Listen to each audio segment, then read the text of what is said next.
सर्वभूतस्थम आत्मानं सर्वभूतानि चात्मनि ईक्षते योगयुक्तात्मा सर्वत्र समदर्शनः. 29.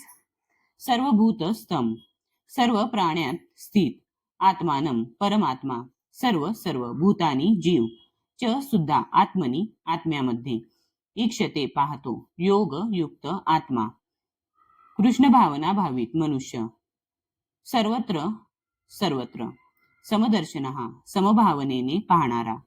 वास्तविक योगी सर्व प्राणी मात्रांमध्ये मला पाहतो आणि सर्व प्राणी मात्रांना सुद्धा माझ्यामध्ये पाहतो.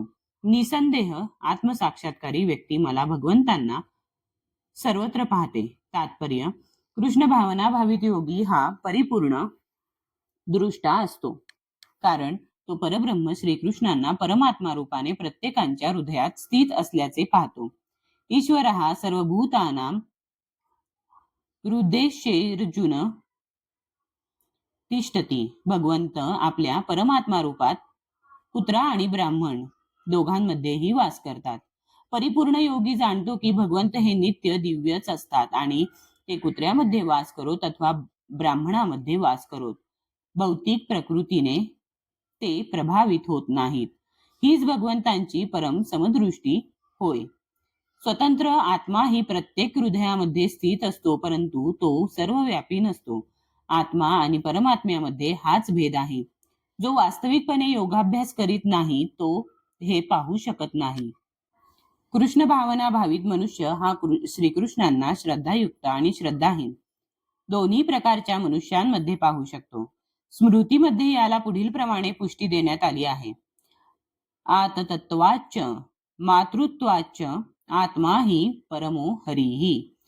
भगवंत हे सर्व जीवांचे उगमस्थान असल्यामुळे ते पालनकर्ता आणि मातेप्रमाणे आहेत. ज्याप्रमाणे माता सर्व मुलांशी समानतेने वागते, त्याचप्रमाणे परमपिता किंवा माता भगवंतही समानतेने वागतात. म्हणून परमात्मा प्रत्येक जीवामध्ये नित्य वास करतो.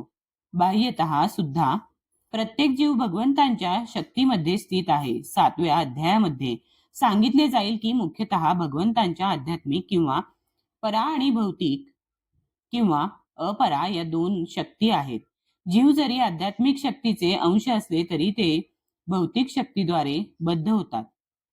याप्रमाणे जीव हे सदैव भगवंतांच्या शक्तीतच स्थित असतात. कोणत्या ना कोणत्या प्रकारे प्रत्येक जीव हा भगवंतांमध्ये स्थित आहे.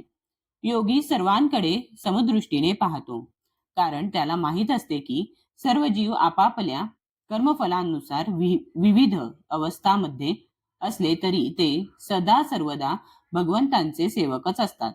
जेव्हा जीव भौतिक शक्तीत असतात तेव्हा ते भौतिक इंद्रियांची सेवा करतात आणि जेव्हा ते आध्यात्मिक शक्तीत असतात तेव्हा ते भगवंतांची प्रत्यक्ष सेवा करतात.